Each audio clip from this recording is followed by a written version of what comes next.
तो आज मैं आपको एक अनोखी रहस्यमय कहानी सुनाऊंगा। अगर आप चैनल पर नए हैं तो अभी सब्सक्राइब कर ले, क्योंकि यह मेरा दूसरा नया चैनल है। तथा कहानी पूरा देखे, अंत में एक अनोखा रहस्य छुपा है। धन्यवाद। तो सुनिए। एक बार की बात है, एक समृद्ध गांव में सुबोध नाम का एक बहुत ही कुशल चित्रकार रहता था। उसकी कला में एक अद्भुत जादू था। वह जो भी चित्र बनाता उसमें जान आ जाती थी। खासकर जब वह देवी देवताओं के चित्र बनाता तो लोग मंत्रमुग्ध हो जाते थे। गांव के लोग उसे बहुत मानते थे और उसकी कला की खूब प्रशंसा करते थे। धीरे धीरे सुबोध के अंदर अहंकार आ गया। उसे लगने लगा कि उससे बेहतर कोई चित्रकार नहीं है। जब नवरात्रि का समय आया तो गांव के मुखिया ने उसे देवी दुर्गा का सबसे बड़ा चित्र बनाने का काम सौंपा। सुबोध ने बहुत ही गर्व के साथ इस काम को स्वीकार किया और महीनों तक दिन रात मेहनत करके एक विशाल चित्र बनाया। चित्र इतना सुंदर था कि गांव के सभी लोग उसकी तारीफ करने लगे। लेकिन सुबोध को ये देखकर आश्चर्य हुआ कि उसके चित्र की इतनी प्रशंसा होने के बाद भी उसके मन में कोई शांति या संतोष नहीं था। उसे लगा कि उसकी कला में कुछ कमी है। वह रात भर सो नहीं पाया। अगली सुबह एक बूढ़ी औरत जो गांव में देवी की सबसे बड़ी भक्त थी, उसके पास आई। उसका नाम श्यामा था। श्यामा ने सुबोध के चित्र को देखा और बोली, बेटा, तुम्हारी कला में कोई कमी नहीं है, लेकिन तुम्हारी भक्ति में एक कमी है। सुबोध को ये सुनकर गुस्सा आया। उसने कहा, माँ, मैंने इस चित्र को बनाने में अपनी पूरी आत्मा लगा दी है। मैं रोज पूजा करता हूँ। आप ऐसा कैसे कह सकती हैं? उद्धरण चिन्ह। श्यामा ने मुस्कुराते हुए कहा, बेटा, तुम्हारी भक्ति तुम्हारी कला में है, लेकिन तुम्हारी कला में तुम्हारा अहंकार है। तुमने चित्र में देवी का रूप तो बनाया है, लेकिन तुमने खुद को देवी से भी बड़ा मान लिया है। तुमने चित्र में देवी की दिव्यता को दिखाने के बजाय अपनी महानता को दिखाया है। श्यामा की बात सुनकर सुबोध को अपनी गलती का एहसास हुआ। उसने बूढ़ी औरत से पूछा, तो फिर मैं क्या करूं, माँ? श्यामा ने कहा, जाओ, आज से तुम दूसरों की सेवा करो। उन लोगों के चित्र बनाओ जो समाज में सबसे निचले पायदान पर हैं। उन गरीबों के चित्र बनाओ जिनके पास कुछ नहीं है। उन बूढ़ों के चित्र बनाओ जो अकेले हैं। और उन बच्चों के चित्र बनाओ जिनके चेहरे पर मुस्कान नहीं है। जब तुम उनकी सेवा करोगे तो तुम्हें असली देवी का रूप दिखाई देगा। सुबोध ने श्यामा की बात मान ली। अगले कुछ दिनों तक उसने गांव के गरीबों और असहाय लोगों के चित्र बनाए।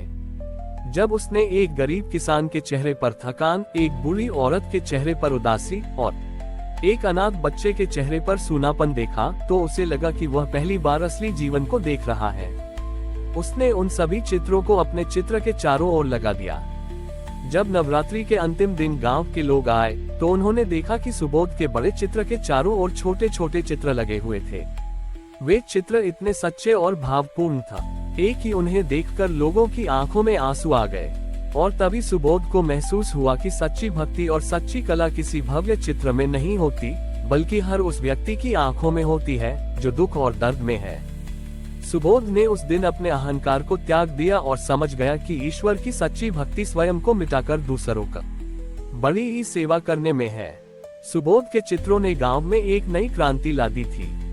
लोग अब केवल अपनी पूजा पाठ तक सीमित नहीं थे, बल्कि समाज के उन हिस्सों पर भी ध्यान देने लगे थे जिन्हें वे पहले अनदेखा कर देते थे। नवरात्रि के बाद सुबोध ने अपनी कला का उपयोग एक नए तरीके से करना शुरू किया। उसने गांव के हर वर्ग के लोगों को एक साथ लाने का निश्चय किया। उसने गांव के सबसे बूढ़े और सबसे जवान, सबसे अमीर और सबसे गरीब, सभी के चेहरे के चित्र बनाना शुरू किया। वह हर व्यक्ति से बात करता और उसकी कहानी सुनता। इन चित्रों को देखकर लोगों को यह एहसास हुआ कि वे सब एक दूसरे से जुड़े हुए हैं। अमीर को गरीब की मेहनत दिखी और गरीब को अमीर के संघर्ष। एक दिन गांव के मुखिया ने सुबोध से कहा, सुबोध, तुम्हारी कला ने हमारे गांव की सोच को बदल दिया है।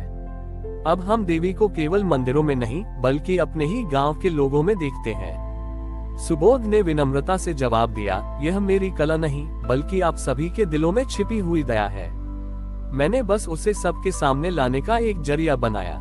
सुबोध ने एक दिन घोषणा की कि वह गांव में एक कला प्रदर्शनी आयोजित करेगा। इस प्रदर्शनी में कोई भी अपनी बनाई हुई कलाकृति ला सकता था, चाहे वह चित्र हो, मूर्ति हो या कोई कविता। शर्त सिर्फ ये थी कि वह कलाकृति किसी न किसी रूप में दूसरों की मदद करे। प्रदर्शनी में गांव के लोगों ने अपनी अपनी कलाकृतियां लाईं। एक बच्चे ने एक ऐसा चित्र बनाया जो गांव के स्कूल को साफ करने का संदेश देता था। एक बूढ़ी औरत ने लकड़ी की छोटी छोटी मूर्तियां बनाई और उनसे मिले पैसों को अनाथ बच्चों को दान कर दिया। एक किसान ने अपने खेत की मिट्टी से एक ऐसी मूर्ति बनाई जो एकता का संदेश देती थी। उस दिन सुबोध ने महसूस किया कि कला केवल खुद की महानता साबित करने का जरिया नहीं है, बल्कि ये दूसरों के जीवन में बदलाव लाने का एक शक्तिशाली माध्यम है। उसने अपने अहंकार को पूरी तरह से त्याग दिया और अपन बड़ी ही कला को समाज की भलाई के लिए समर्पित कर दिया। सुबोध की कला प्रदर्शनी के बाद उसका नाम पूरे क्षेत्र में फैल गया। लोग उसे कलाकार के बजाय समाज सुधारक कहने लगे। इस नई पहचान से उसे खुशी तो हुई, लेकिन उसके भीतर कहीं गहरे में अहंकार का एक छोटा सा बीज अभी भी छिपा हुआ था। वह अब अपनी विनम्रता पर भी गर्व करने लगा था। एक दिन गांव में एक बहुत बड़ा चित्रकार आया जिसका नाम मंगेश था। मंगेश अपनी कला के लिए उतना प्रसिद्ध नहीं था, लेकिन उसके चित्रों में एक अजीब सी सच्चाई और गहराई थी। मंगेश ने गांव में एक मंदिर की दीवारों पर चित्रकारी करने का काम शुरू किया। उसने साधारण से लगने वाले लोगों की कहानियों को चित्रों के माध्यम से दर्शाना शुरू किया। सुबोध ने जब मंगेश का काम देखा तो उसे अपने अहंकार की याद आ गई।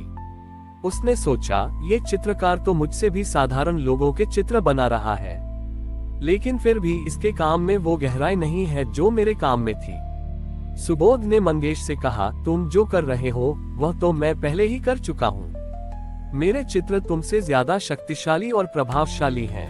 मंगेश ने सुबोध की बात सुनकर मुस्कुराया और कहा, तुम्हारी कला में ताकत है सुबोध, लेकिन ताकत में शांति नहीं है। तुम्हारी कला लोगों को चौंकाती है, लेकिन मेरी कला उन्हें शांत करती है। तुम अपनी कला से लोगों को अपनी महानता दिखाते हो और मैं अपनी कला से लोगों को उनकी ही महानता दिखाता हूँ। मंगेश ने आगे कहा, तुमने अहंकार को छोड़ा, ये बहुत अच्छी बात है, लेकिन क्या तुमने ये सोचना छोड़ दिया है कि तुम दूसरों से बेहतर हो? जब तक तुम ये सोचोगे कि तुम्हारी कला दूसरों से अच्छी है, तब तक तुम्हारी कला में ईश्वर का वास नहीं हो सकता। मंगेश की बात सुबोध के दिल में गहरे उतर गई। उसे एहसास हुआ कि उसने अहंकार को तो छोड़ दिया था, लेकिन श्रेष्ठता की भावना को नहीं। वह अभी भी दूसरों से बेहतर होने की चाह रखता था। इस एहसास के साथ छोटे सुबोध की आंखों से आंसू बह निकले। ये पहली बार था जब उसने अपनी महानता के लिए नहीं, बल्कि अपनी गलती को समझकर आंसू बहाए थे।